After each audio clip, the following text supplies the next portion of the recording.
Hello everybody, this is S Pandit here and welcome you all to the Catalyst Group YouTube channel। यहाँ पे हर weekend में हम आपको कोई ना कोई हैक बताते हैं, ब्रेन साइकोलॉजिकल हैक बताते हैं, जिसका यूज करके आप अपनी लाइफ का कोई ना कोई प्रॉब्लम का सोल्यूशन ढूंढ पाते हो।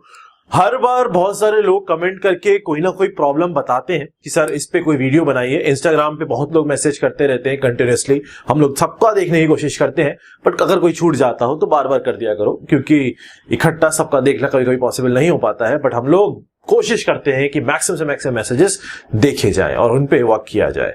आज एक ऐसा ही इंपॉर्टेंट हैक मैं लेके आया हूं, पूरा वीडियो देखना है ध्यान से। जो भी आज मैं स्टेप्स आपको समझाने वाला हूं, ये 6 के 6 स्टेप्स, ये 6 के 6 तरीके, ये 6 ट्रिक्स जो है ये आपको अप्लाई करनी है। और आज का जो सेशन है वो स्पेशली स्टूडेंट्स के लिए है जो कॉम्पिटिटिव एग्जाम की प्रिपरेशन करते हैं या फिर किसी भी एग्जाम को देते हैं जिस एग्जाम में एमसीक्यू मल्टीपल चॉइस क्वेश्चंस आते हैं। Multiple choice question offline papers जो ओएमआर शीट में भरना पड़ता है ऐसे भी आते हैं, और आजकल ऑनलाइन होने लग गए हैं, चाहे वो कोई भी एग्जाम हो, चाहे वो UPSC, SSC, banking, CAT, maths, बहुत सारे जो भी एग्जाम्स होते हैं सब में कहीं ना कहीं एमसीक्यू का पाला आपके साथ पड़ता ही पड़ता है। और मैंने बहुत सारे लोगों को कहते हुए सुना है कि सर मैं तो ऑब्जेक्टिव से डरता हूं, सर मैं ऑब्जेक्टिव पेपर में मैं तुक्के मारता हूं। तो सर आज आपको एक बहुत इंपॉर्टेंट चीज मैं समझाने वाला हूं। आज की जो ट्रिक्स है उसमें जो चौथी और 5वीं ट्रिक है वो बहुत ही शानदार आपको लगेगी। अगर आप उस चीज को ध्यान से समझोगे तो आप कहीं ना कहीं फायदे में रहोगे। और ये सारी ट्रिक्स जो मैं बता रहा हूं ये सारी कहीं ना कहीं रिसर्च बेस्ड है, लोगों ने रिसर्च की है जनता के ऊपर, बच्चों के ऊपर, उनसे प्रैक्टिकली टेस्ट करवा के ये सब चीजें अप्लाई की जाती हैं। तो आप लोग अप्लाई कर सकते हो आगे चल के, बट कंडीशंस अप्लाइड। कंडीशंस क्या है वो भी मैं समझा दूंगा। आज हम बात करेंगे 1 बाय 1 ट्रिक्स की कि कैसे हम बढ़िया तरीके से एमसीक्यू कर सकते हैं। हमें एमसीक्यू में अगर फंस रहे हैं तो कैसे वो फंसे हुए एमसीक्यू से निकाल सकते हैं। और अगर मुझे एमसीक्यू नहीं आता है या बहुत ज्यादा कंफ्यूजन हो रखा है, 4 ऑप्शन है, 4 में से मेरे को 2 तो पता है कि वो नहीं हो सकते और 2 में अटक गया, तो उन दोनों में से सबसे प्रोबेबल क्या आंसर होगा वो मैं कैसे लगाऊं। तो आज हम उस ट्रिक्स को 1 बाय 1 पकड़ेंगे। नंबर 1 पहली ट्रिक समझते हैं। सबसे पहला इंपॉर्टेंट स्टेप, सबसे पहला इंपॉर्टेंट चीज जो आपको हमेशा ध्यान रखनी है वो ये है कि नेवर फॉलो द सीक्वेंस। हम लोगों की एक बीमारी होती है, हम लोगों की एक प्रॉब्लम होती है कि जब हम क्वेश्चन पेपर उठाते हैं तो हमारी एक आदत होती है कि या तो हम फर्स्ट क्वेश्चन से स्टार्ट करते हैं। ये मैंने कई बार स्ट्रैटेजी वीडियोस में भी बताया है। जैसे फॉर एग्जांपल मैंने यूपीएससी स्ट्रैटेजी और एसएससी स्ट्रैटेजी पे बहुत सारे वीडियोस बनाए हैं, आरआरबी भी बनाया था, तो भी मैंने ये चीज समझाई थी। बट काफी लोग नए हो जिनको नहीं पता है, तो इसलिए फिर से समझा देता हूं। Never follow the sequence. Never follow the sequence मतलब अगर आप 1 से स्टार्ट करते हो फिर 2, 3, 4, 5, 6 ऐसे जाते हो, नहीं करना है। अगर आप पेपर में लास्ट से स्टार्ट करते हो, कुछ लोगों को आदत होती है लास्ट से स्टार्ट करने की, लास्ट से स्टार्ट करेंगे 199, नहीं करना है। सबसे पहले आपको क्या करना है, सीक्वेंस को कभी फॉलो नहीं करना है। What you have to follow, you have to follow और you have to attempt the paper in 3 stages. 3 stages में आपको पेपर को अटेम्प्ट करना है, 3 स्टेजेस के अंदर। अगर फॉर एग्जांपल आपका paper, for example let's say that 3 hour का आपका पेपर है, 3 घंटे का आपका पेपर है, तो you have to break it into 3 separate stages. क्या क्या सेपरेट स्टेज हो सकती है? नंबर 1 पहली स्टेज होगी आपकी 45 मिनट्स के आसपास की। दूसरी स्टेज जो होगी वो आपकी 1.5 घंटे के आसपास की हो सकती है, 1.5 से 2 भी जा सकती है। और लास्ट जो स्टेज है सबसे छोटी स्टेज होती है, जितनी छोटी हो सकती है। जो सबसे बड़ी स्टेज है वो है सेकंड स्टेज। तो आपको 3 स्टेजेस में पेपर अटेम्प्ट करना है। कैसे? जो 45 मिनट्स का पहला स्टेज है उसमें आपको क्या करना है, सारे क्वेश्चंस देखते जाने हैं। 1 करा, आता है, ठीक है, नहीं। 2 करा, थोड़ा टाइम लगेगा, छोड़ दिया। 3 करा, नहीं आता, छोड़ दिया। 5 करा, 6 करा, 7 करा, 8 करा, आगे बढ़े। अच्छा 9 नहीं आता, कोई बात नहीं, बाद में करेंगे। इसका मतलब आपको पूरा का पूरा पेपर एक बार देखना है। अगर आप ऑनलाइन में होगे तो ऑनलाइन में भी आप ऑप्शंस देख सकते हो, वहां तो डायरेक्ट आ जाता है राइट साइड में कि कौन से क्वेश्चन पे क्लिक करना है, कौन सा क्वेश्चन सामने आता है। और अगर आप ऑफलाइन ओएमआर देते हो तो आपके सामने तो पेपर होता ही है। आपको पूरा पेपर एक बार गो थ्रू करना है जिससे आप सारे क्वेश्चंस देख पाओ। क्योंकि क्या होता है, अगर आप सारे क्वेश्चंस नहीं देखते हैं और बीच बीच में उन क्वेश्चंस में अटक जाते हैं, एग्जामिनर जानबूझ के बीच में टफ क्वेश्चंस डालते हैं इसीलिए कि बच्चा इस क्वेश्चन में अटक जाए और अटकने के बाद जो उसको क्वेश्चन आते हैं वो भी छूट जाए। और दूसरी चीज, अगर आपने शुरुआत से क्वेश्चन अटेम्प्ट करना शुरू किया, जनरली ये देखा गया है शुरुआत के 10 क्वेश्चन और लास्ट के 10 क्वेश्चन टिपिकल क्वेश्चंस होते हैं। वो इसलिए डाले जाते हैं कि अगर आपने पहला क्वेश्चन किया आपको नहीं आया, आपने दूसरा किया आपको नहीं आया, आपने तीसरा किया आपको नहीं आया ना, आपका कॉन्फिडेंस जो है वो डाउन चला जाएगा, फिर जो आता है वो भी नहीं आएगा। तो it's better not to follow the sequence. Follow जैसे आपको करना है, देखते जाओ, जो आता है वो करते जाओ, जो नहीं आता है leave it for second stage and third stage. समझ में आ गया? तो 45 मिनट्स में you will cover this much एक बार जो आता है। अब सेकंड स्टेज पे आ जाओ, 1.5 आवर्स की 1 to 1.5 वो अपने हिसाब से एडजस्ट कर लेना आप। 2 घंटे के हिसाब से और कम कर लेना। इट मींस दैट जो सेकंड स्टेज है सबसे इंपॉर्टेंट स्टेज है। इसमें वो क्वेश्चंस कर रहे हैं जो आते हैं लेकिन टाइम कंज्यूमिंग है, सोचना पड़ेगा, लेकिन मुझे पता है मैं सोच के कर सकता हूं। फर्स्ट स्टेज में जो सीधा सीधा आता है जिसमें सोचना ही नहीं है डायरेक्ट, सेकंड स्टेज में जिसमें सोचना पड़ेगा और मुझे आता है उसमें टाइम कंज्यूम होगा, सेकंड स्टेज आपको उसमें देनी है। थर्ड स्टेज में जो टाइम बच रहा है वो उन क्वेश्चंस के लिए जो क्वेश्चंस मुझे आते ही नहीं है, लेकिन अब टाइम बच रहा है तो मैं कर सकता हूं कोशिश। तो थर्ड स्टेज आपको उनके लिए रखनी है। तो इन 3 स्टेजेस में आपको पेपर अटेम्प्ट करना है। पहली चीज हमेशा ध्यान रखना, एमसीक्यू में ज्यादा स्कोर करने की, ये बहुत इंपॉर्टेंट पॉइंट है और अगर आप इसको फॉलो करोगे तो आपको हेल्प मिलेगी मिलेगी। नेक्स्ट इंपॉर्टेंट चीज पे आते हैं, वो है एलिमिनेशन टेक्निक। एलिमिनेट कैसे करना है उसके मैं तरीके समझा देता हूं आपको। एलिमिनेट का मतलब होता है, फॉर एग्जांपल हमारे पास 4 ऑप्शंस हैं, उन 4 ऑप्शंस में मुझे कंफ्यूजन है कि मेरा आंसर क्या हो सकता है, तो you have to start with this elimination technique. Elimination technique का पहला स्टेप जो क्या कहता है, remove offset values. Offset values का मतलब होता है बहुत ही अजीब सी वैल्यूज। जैसे फॉर एग्जांपल आपको एग्जाम में ऑप्शन आता है, उसमें क्वेश्चन लिखा है फॉर एग्जांपल 15, ऑप्शन दिया हुआ है 18 और उसके बाद दिया है 22 और उसके बाद दिया है 105, ऐसे ऑप्शंस दे रखे हैं। तो ऑफसेट वैल्यू इसमें कौन सी दिख रही है, मुझे ये दिख रही है 105। तो first of all just remove that. Elimination technique ये कहती है, एलिमिनेशन टेक्निक ये कहती है कि जो अलग सी एकदम वैल्यू दिख रही है जस्ट रिमूव दैट, क्योंकि वो जबरदस्ती डाली हुई होती है। आंसर कभी भी ये नहीं हो सकता, उसका रीजन है, मैं आपको बताऊं साइकोलॉजी का रीजन है। अगर ये आंसर होगा तो हर बच्चा यही लगा देगा ना, अलग से दिख रहा है। आंसर कंफ्यूज करने वाली चीजों की लाइनअप में होता है, तो आपको सबसे पहले ये वाला ऑप्शन हटा देना है। अब इसके पास आपके पास बच रहे हैं ये 3 ऑप्शन। इन 3 ऑप्शन में कौन सा चूज करना है, वो आप या तो आपको आता होगा और नहीं आता होगा तो अभी आगे चल के बताऊंगा कि नहीं आता है, then what we have to choose. समझ में आ गया? एलिमिनेशन टेक्निक का पहला स्टेप, ऑफसेट चीजों को हटाओ, अजीब सी चीजों को हटाओ जो एकदम अलग सी लग रही है, जस्ट रिमूव दैट, वो आंसर नहीं हो सकते। सेकंड पॉइंट, कभी कभी ऑप्शंस में ऑल ऑफ द अबव और none of the above option जरूर मिलता है, ऑल ऑफ द अबव या नन। अगर ऑल ऑफ द अबव और नन है तो रिसर्च ये कहती है और पेपर की एनालिसिस ये कहती है, जितने पेपर आए हुए हैं आज तक किसी भी एग्जाम के उठा लो, इवन यूपीएससी का पेपर उठा लो, चाहे आप जेई का पेपर उठा लो, किसी का भी पेपर उठा लो, हमें ये देखने को मिलता है कि अगर ऑल ऑफ द अबव और none of the above option में है तो 95% आंसर यही होता है। अगर ये ऑप्शन में है 95% आंसर यही होता है। 5% हो सकता है नहीं हो, लेकिन 95% रिसर्च बेस यह समझ में आता है कि अगर ये है तो ये जरूर आपके ऑप्शन में आना चाहिए कि आंसर हो सकता है। तो यहाँ पे 2 चीजें एलिमिनेशन में आपको समझ में आती है, इससे हमें प्रायोरिटी समझ में आती है। एक तो ऑफसेट चीजों को हटाना है और दूसरा the most important point is, अगर ऑल ऑफ द अबव और none of the above option में है तो वो अपना पहला प्रायोरिटी हो सकता है, उसके लिए आपको थोड़ा दिमाग लगाना पड़ेगा। समझ में आ गया है? ये अपना सेकंड या थर्ड मोस्ट इंपॉर्टेंट मेथड है। 2 मैंने आपको पहले बता दिए थे, 2 मैंने एक ही साथ बता दिए, सीक्वेंस और 3 स्टेजेस वाला, और थर्ड मोस्ट इंपॉर्टेंट चीज है जो आपको दिमाग में रखनी है। फोर्थ इंपॉर्टेंट चीज पे आते हैं, मोस्ट प्रोबेबल ऑप्शन। अब सर मुझे एक ऑप्शन मैंने एलिमिनेट कर दिया, मान लो फॉर एग्जाम्पल डी एलिमिनेट कर दिया, अब मुझे ए बी सी इन तीनों में से कंफ्यूजन हो रहा है, मुझे ये नहीं समझ में आ रहा इनमें से कौन सा मेरा आंसर होगा। तो मैं आपको बताऊं, साइकोलॉजिकली जब पेपर बनाया जाता है, एग्जामिनर पेपर बनाता है, तो वो कोशिश ये करता है कि ए ऑप्शन जो हो वो जनरली आंसर ना हो। मैं आपको सच बता रहा हूं, बहुत कम चांसेस होते हैं ए के और बहुत कम चांसेस होते हैं डी के। ऑप्शन की अगर मैं बात करूं, ऐसा नहीं कह रहा कि ऐसा हो नहीं सकता, बट हम रिसर्च बेस्ड बात करते हैं जो जनरली होता है।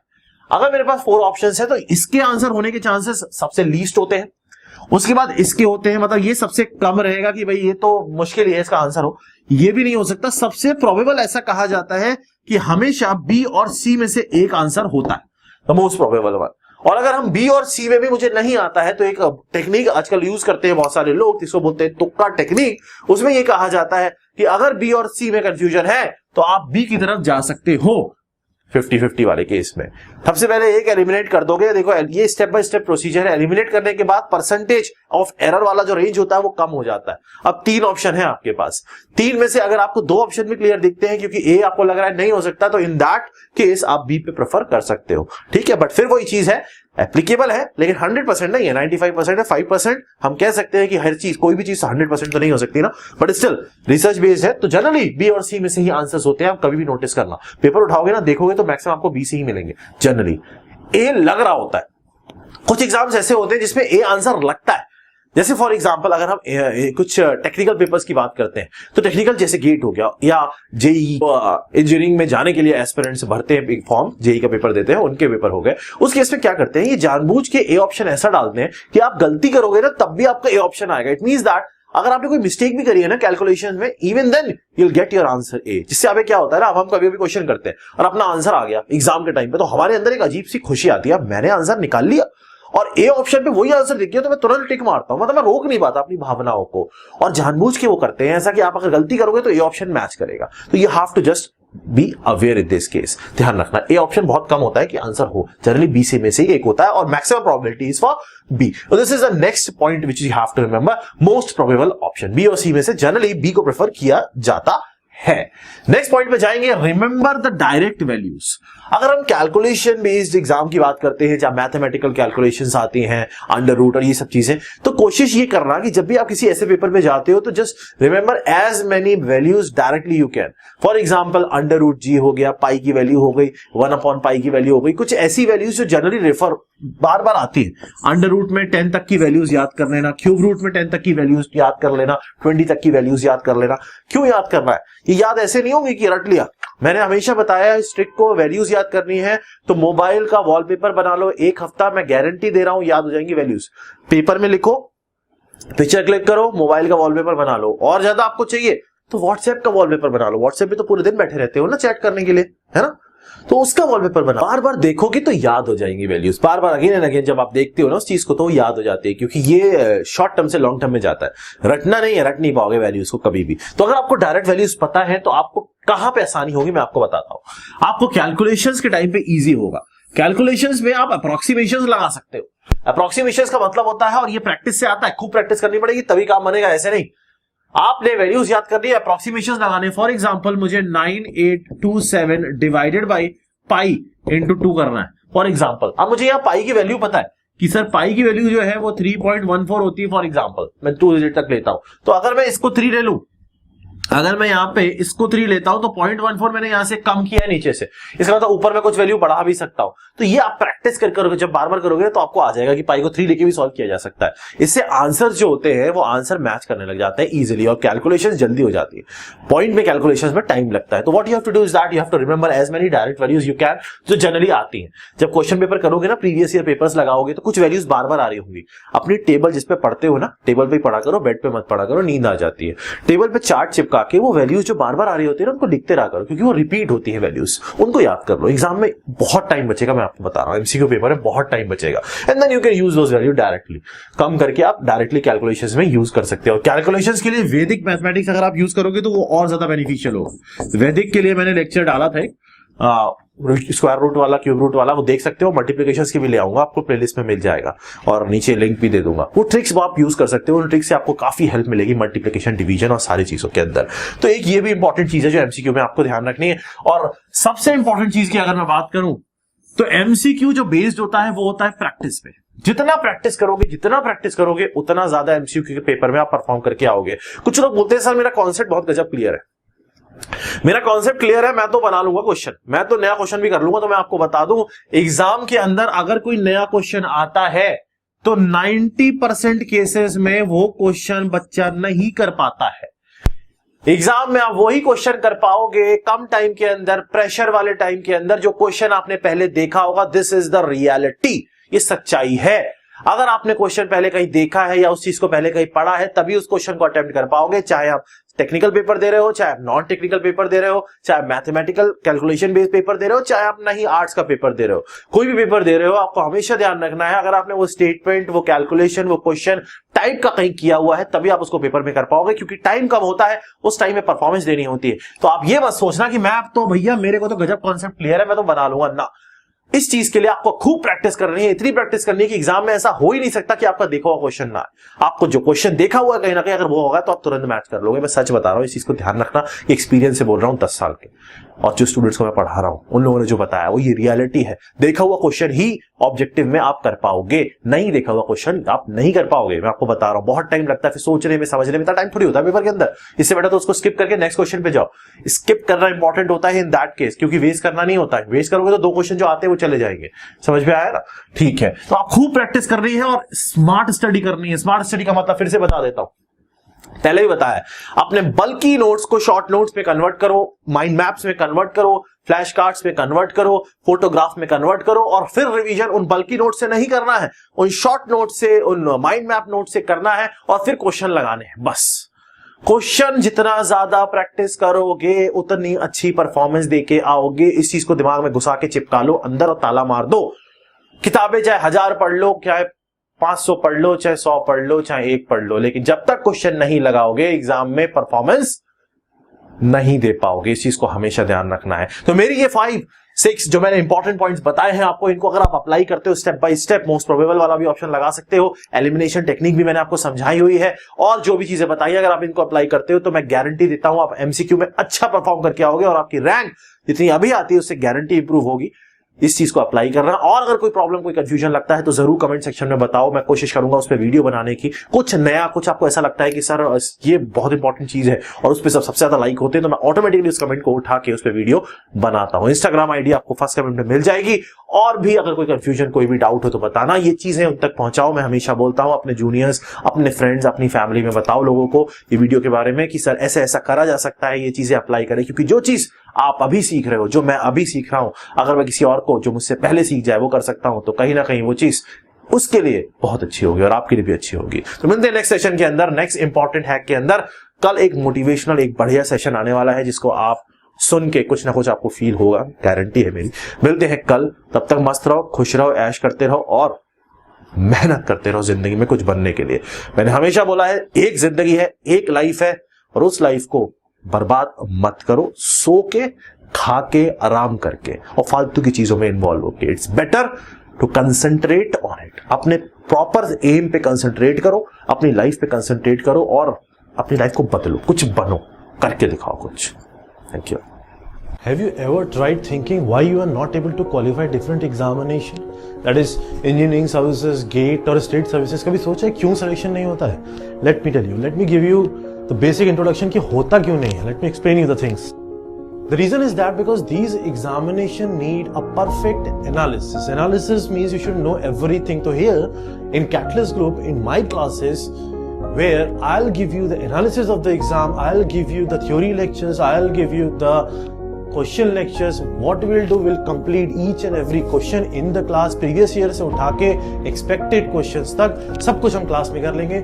जितने भी हमारे पास ऑनलाइन कोर्सेज हैं, चाहे आईएएस के लिए हैं, चाहे गेट के लिए, चाहे एसएससी के लिए, और जो भी फैकल्टीज हैं, सारे फैकल्टीज गेट और आईएएस टॉपर्स हैं। अगर आप कैटलिस्ट ग्रुप ज्वाइन करते हो तो लेट मी टेल यू कि आपको क्या क्या फायदे मिलेंगे। Let's see that. पहली चीज आपको मिलेगी कि आपको एक्सपर्ट गाइडेंस मिलेगा, जितना भी फैकल्टीज का लाइव सेशंस मिलेंगे जहां पे आप फैकल्टी से अपने डाउट क्लियर कर सकते हो, फोन पे, व्हाट्सएप पे, आमने सामने बैठ के। सब फैकल्टीज के लिए आपके पास अपॉइंटमेंट होगा, आप उनसे डायरेक्ट डिस्कशन कर सकते हो। साथ में हम आपको नोट्स देंगे जो हमारे स्पेशल माइंड मैप्स की फॉर्म में नोट्स होते हैं, जिसमें आपको याद करना ईजी रहेगा। कुछ मोटिवेशनल सेशंस होंगे, प्रोग्रेस एनालिसिस होंगी, नोट्स होंगे, हम अपना स्टडी मटेरियल आपको प्रोवाइड करेंगे, बुक्स आपको प्रोवाइड की जाएंगी, आपको A to Z each and everything provide किया जाएगा। हर कोर्स में हमारे पास मिनिमम से मिनिमम 1000 लेकर 2000 लेक्चर्स हैं, depending upon the course which you are taking. अलग अलग हमारे पास कोर्सेज हैं, डिफरेंट कोर्सेज हैं जो आप कंबाइन करके भी ले सकते हो। तो everything we have for you. So I welcome you all to the Catalyst Group. Visit the link below. Call us for admissions. Our new version 1.1 is already launched and admissions are open under all our courses. Thank you.